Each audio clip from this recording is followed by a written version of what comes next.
அத்தனை செல்வமும் உன்னிடத்தில், நான் பிச்சைக்கு செல்வது எவ்விடத்தில்?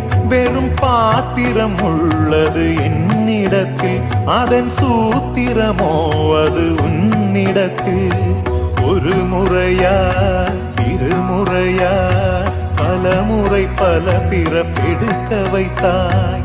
புதுவினையா பழவினையா கணம் கணம் தினம் என்னை துடிக்க வைத்தாய். பொருளுக்கு அலைந்திடும் பொருளற்ற வாழ்க்கையும் துரத்துதே.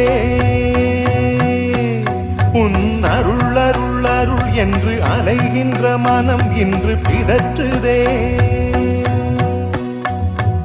அருள் விழியால் நோக்குவாய், மலர்பதத்தால் தாங்குவாய். உன் திருக்கரம் என்னை அரவணைத்துனதருள் பெற